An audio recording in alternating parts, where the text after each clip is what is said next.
Bueno, muy buenas noches a todos. Estamos comenzando en este momento nuestro día 39 de oración. Quiero agradecerles a las personas que siempre se conectan o a aquellas personas que aún, una vez los videos o en este caso este audio es compartido, entonces lo escuchan y de igual manera ponen ahí sus comentarios de vez en cuando. Es una bendición para nosotros poder hacer este grupo de oración y realmente pues el Señor nos ha ayudado para hacerlo de una manera que sea para agradarlo a Él, no para la glorificación de los hombres, sino para la glorificación del reino de Dios. Recuerde que tenemos 3 propósitos principales con este grupo de oración, que en este caso uno de ellos es que nosotros primeramente podamos por medio de este grupo de oración conocer un poco más a Dios. Eso es primordial, que nosotros por medio de este grupo de oración podamos conocer más a Dios. Lo segundo sería que nosotros por medio de este grupo de oración podamos aprender a orar. Y lo tercero sería que por medio de este grupo de oración nosotros mejoremos nuestra comunión con Dios, nuestra amistad con Dios. Eso me parece a mí que es muy importante para que lo tengamos en cuenta en este grupo de oración. De igual manera, quiero decirles el texto bíblico que vamos a leer hoy. Les recuerdo que estoy compartiendo en este momento en los grupos con el fin de que más personas puedan verse bendecidas con este grupo. Nos vamos a ubicar en el libro de Mateo, en el Evangelio de Mateo, capítulo 21, versículo 33 al 41. Nuevamente, mientras voy compartiendo en los grupos, les indico Mateo, Evangelio de Mateo, capítulo 21, desde el versículo 33 hasta el versículo 41. ¿Sí? Si pueden ahí mientras yo termino de compartir en los grupos, le dan una leída, Mateo 21, versículos 33 al 41. Ahí le vamos a dar una leída y eso va a permitir que al momento de que yo lo vuelva a leer y lo explique, nos sea mucho más entendible la lectura y que Dios nos dé iluminación para que lo hagamos de una manera correcta, sin ir a decir herejías o de pronto ir a interpretar de mala manera lo que el texto bíblico nos quiere enseñar hoy, lo que Dios nos quiere hablar el día de hoy, con ese propósito tan firme que tenemos nosotros. Entonces un poquito ahí de paciencia, ya voy finalizando de compartir. La idea es que, como les digo, muchas más personas puedan unirse a este grupo. Poco a poco pues la gente va a ir conociendo de qué se trata y va a ser una bendición. Ya en este momento llevar un total de días bastante grande, como son 39 días orando de seguido, pues de verdad que es para agradecerle al Señor. Quiero traer un invitado especial en el día 50, se los quiero anticipar, todavía la persona no me ha confirmado, pero vamos a tratar de hacer lo posible. De igual manera vamos a iniciar en este momento entonces con la lectura en el libro de Mateo, capítulo 21, versículos 33 al 41. Empiezo leyendo de la siguiente manera. Dice: parábola de los labradores malvados. Escuchen otra parábola, les dijo Jesús. Había un propietario que plantó un viñedo, lo cercó, cavó un lagar y construyó una torre de vigilancia. Luego arrendó el viñedo a unos labradores y se fue de viaje. Cuando se acercó el tiempo de la cosecha, mandó sus siervos a los labradores para recibir de esto lo que les correspondía. Los labradores agarraron a esos siervos, los golpearon a uno, mataron a otro y apedrearon a un tercero. Después les mandó a otros siervos, en mayor número que la primera vez, y también los maltrataron. Y por último les mandó a su propio hijo, pensando: a mi hijo, en este caso, lo respetarán. Pero cuando los labradores vieron al hijo, se dijeron unos a otros: este es el heredero, matémoslo para quedarnos con su herencia. Así que le echaron mano, lo arrojaron fuera del viñedo y lo mataron. Ahora bien, cuando vuelva el dueño, ¿qué hará con esos labradores? Hará que esos malvados tengan un fin miserable, respondieron, y arrendará el viñedo a otros labradores, que les den lo que le corresponde cuando llegue el tiempo de la cosecha. Hasta ahí vamos a leer el texto de hoy. En esta parábola, que es muy importante, traer el contexto de que Jesús siempre venía hablando de cómo era el reino de Dios, de cómo debíamos comportarnos en el reino de Dios. En este caso nos hace una parábola muy linda, donde nos dice que había un propietario que plantó un viñedo. Y debemos ir interpretando correctamente la Biblia. El propietario de ese viñedo es Dios. Recuerden que una parábola es algo que se habla o se explica para poder compararlo con algo que es real. Probablemente la parábola no es real, pero la situación es que él quiere expresar algo que sí es real. Entonces, la manera de ilustrarlo, de dibujárnoslo en la mente, es contando una historia. Y en esta historia él dice que había un propietario de un viñedo, y ese propietario era Dios. Dice que plantó el viñedo, lo cercó, le cavó un lagar. Para las personas que no entienden, un lagar es un lugar donde se espichan las uvas para que luego salga el jugo para hacer el vino y para hacer otras cosas.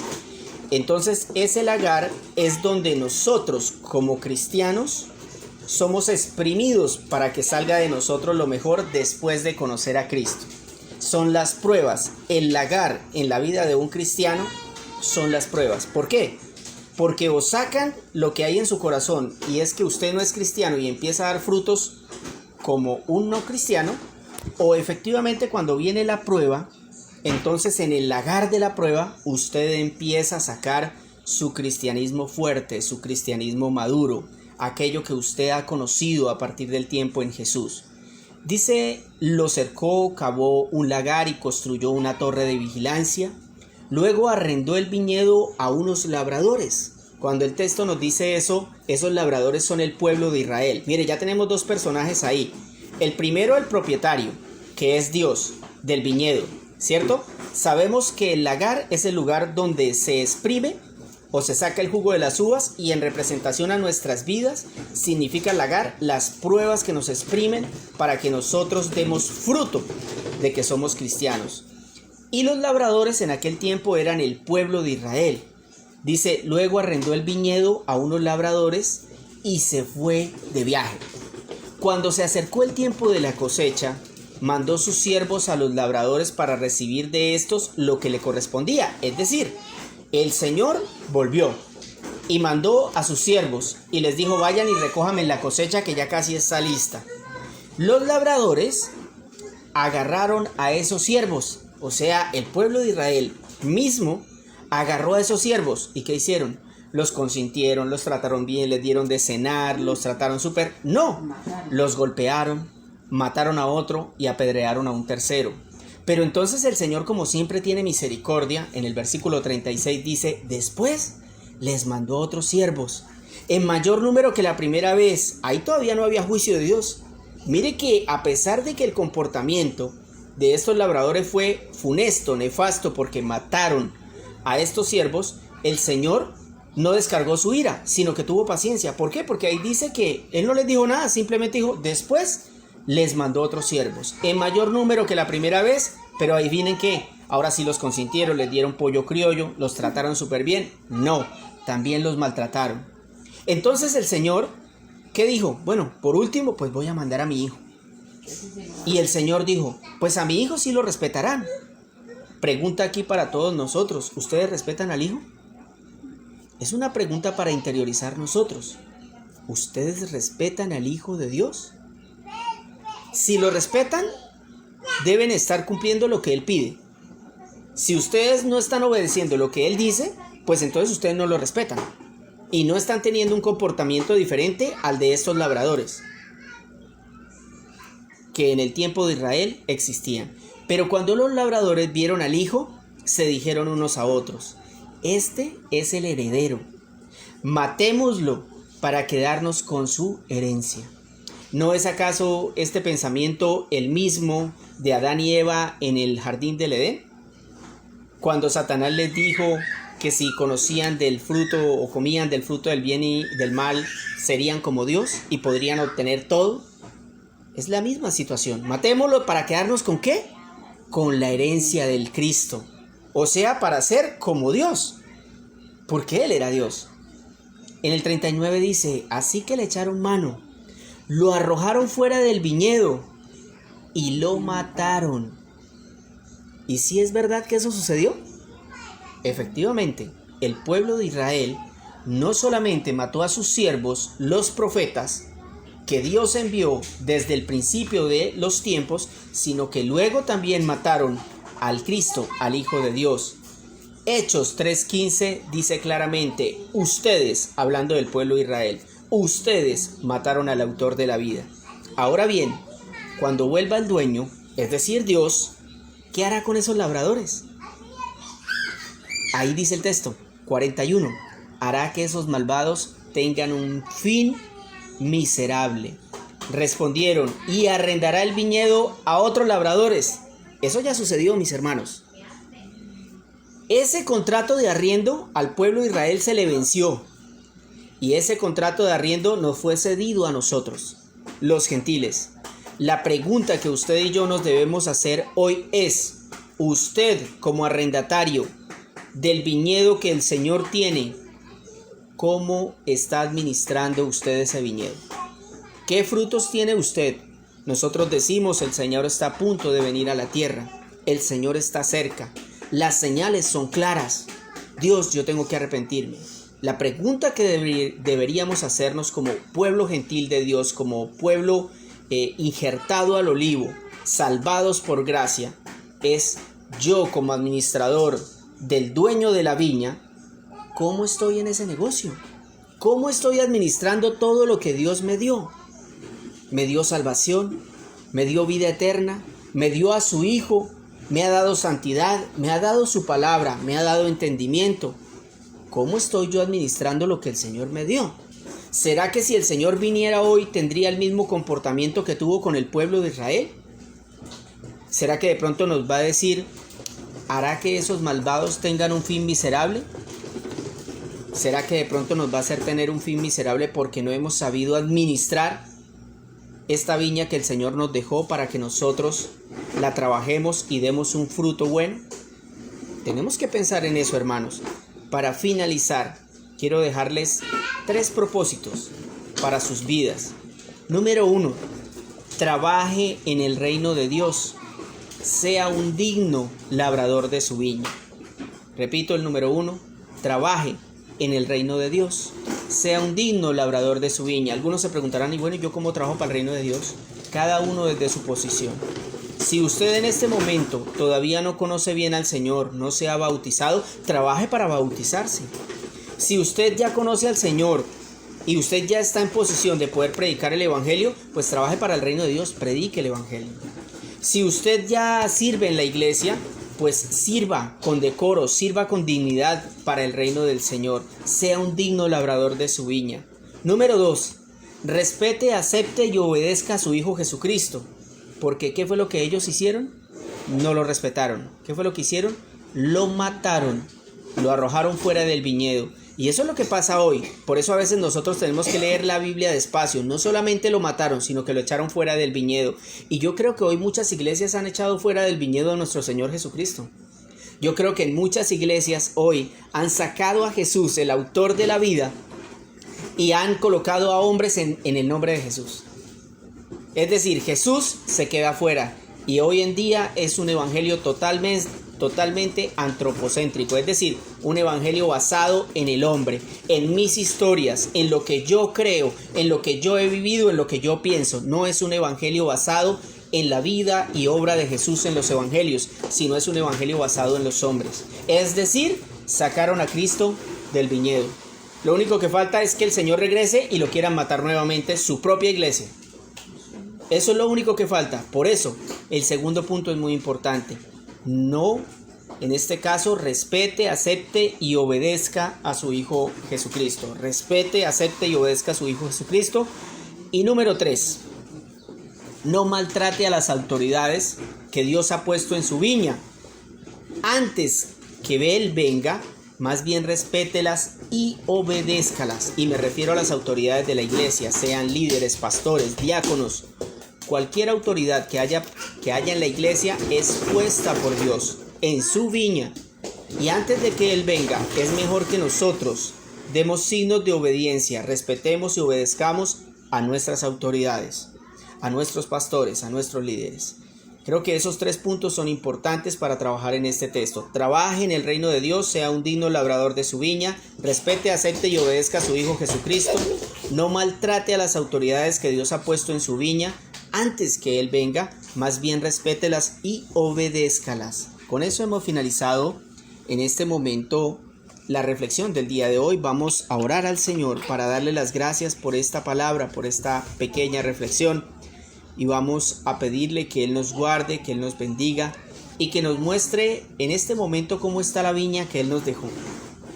Que el Señor nos lo muestre y nos diga: has sido un mal administrador de la viña que yo te di. Entonces tienes que trabajar en esa viña del Señor para arreglar lo que está mal, para mirar qué tenemos que quitar de ahí. Bendito Señor Dios y Salvador nuestro, agradecemos en esta noche por tu santa y preciosa palabra, Señor. Gracias por la manera como tú nos permites entenderla, Dios. Nosotros no merecemos ser iluminados por tu Espíritu Santo para llegar a la verdad, pero es en tu soberanía, tu deseo que nosotros te conozcamos a ti, el único Dios verdadero. Padre, te suplicamos en esta noche que nos perdones nuestros pecados, nuestras maldades, nuestras iniquidades, nuestros malos pensamientos. No queremos presentarnos delante de ti impuros, Señor, sino que queremos ser limpios por la sangre de tu Hijo precioso, Señor. Gracias, Señor. Gracias por perdonarnos, por hacernos justos delante de ti, no con nuestra justicia, sino con la de tu Hijo. Señor, ayúdanos a conocerte un poco más cada día. Ayúdanos a parecernos un poco más a ti, Señor. Ayúdanos a entender que tú eres un Dios soberano, santo, justo y bueno, Señor. Ayúdanos, Padre, para humillarnos delante de ti cada día. Trae a nuestro corazón un arrepentimiento genuino de nuestro pecado, un deseo realmente amplio de poder conocerte, de poder amarte, de poder compartir contigo, Señor. Enséñanos tú a orar, Señor. Gracias, Señor, porque tú nos escuchas y nos permites, Señor, compartir contigo momentos especiales. Padre amado, yo te pido en este momento que nos permitas ser dignos delante de tu presencia, dignos labradores de tu viña, Señor. Que nosotros respetemos a tu Hijo Jesucristo, Señor. Que nosotros trabajemos para tu reino, Señor. Que nosotros respetemos a las autoridades de cada iglesia, Señor. Bendito es tu nombre, Señor de los cielos. También queremos pedirte en esta noche, Padre amado, por aquellas personas que están en los hospitales, Señor, tal vez agonizando, tal vez a punto ya de morir, Señor. Ten misericordia, Señor, de aquellos que tú vas a salvar, Padre, que ellos puedan reconocerte como único Señor y como único Salvador. Padre, yo te pido perdón porque nosotros hemos hecho muy poco, Dios, por esta comunidad, por la gente. No les hemos predicado lo suficiente y ha venido esta situación y se ha llevado miles de personas al infierno, Señor, porque no lo medíamos, porque estábamos encerrados en 4 paredes pensando que eso era una iglesia, Señor, pero la realidad es que tú nos quitaste esa posibilidad para que entendamos que debemos salir a la calle a proclamar tu palabra, porque el juicio que sigue después de esto va a ser peor. Tú nos darás un tiempo para predicar tu palabra, Señor, pero sabemos que cada juicio va a ser más fuerte, Señor. Ayúdanos, Padre amado, para salir con valentía después de que esto pase y predicar tu palabra como lo hicieron en el libro de los Hechos, aquellos que fueron llenos de tu Espíritu, Señor, y no tenían ningún obstáculo para predicar tu palabra, para proclamar tu evangelio sin miedo, sin vergüenza, Señor. Ayúdanos para ser llenos de ti, Señor. Ayúdanos, Dios de los cielos, escucha nuestra oración.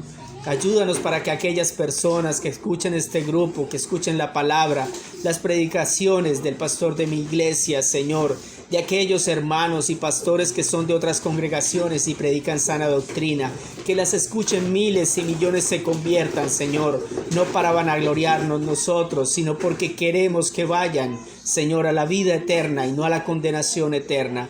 Amado Dios, yo pido por los médicos del mundo, por los paramédicos, enfermeros, el personal de seguridad en los hospitales.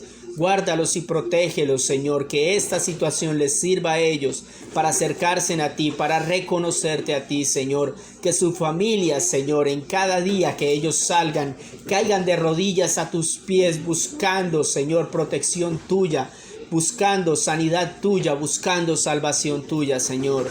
Padre amado, yo pido en esta noche por la provisión. Doy las gracias porque la comida en nuestra casa, por lo menos en la mía, no ha hecho falta. Tengo un techo y te agradezco, Señor, pero yo pido por aquellos que sí padecen una necesidad en este momento, que no tienen un techo, que no tienen comida, Señor. Que tú tengas misericordia, Señor, como tuviste del pueblo de Israel. Dios de los cielos, ayúdanos, Padre, en este tiempo, para que los gobernantes, los líderes políticos, los líderes mundiales, tomen decisiones en favor del más necesitado, del desfallecido, de aquel que no tiene nada, Señor. Ayúdanos a tener contentamiento, Señor, porque somos muy quejambrosos, Padre. Somos peor que el pueblo de Israel. Señor, hablamos del pueblo de Israel, pero ellos estaban en un desierto y sufrían. Nosotros estamos en una casa, Señor, con techo, con comida, y aún nos quejamos de lo que nos sirven, aún nos quejamos de lo que no tenemos, aún nos quejamos porque le damos a otro, aún nos quejamos por todas las cosas, armamos un problema. Perdónanos, Señor. Perdónanos, Dios, por este corazón malo y perverso, Señor. Ayúdanos, Dios, para que nosotros nos parezcamos a ti, humildes y mansos, Señor. Ayúdanos a tener sabiduría para resolver las situaciones y los días que se vienen, Señor. Pon en nuestro corazón un nuevo pensamiento. Pon en nuestro corazón una nueva directriz, un nuevo camino. Solo tu camino, Señor. Solo tu gloria, solo para ti, Señor. En el nombre de Jesús. Amén y amén.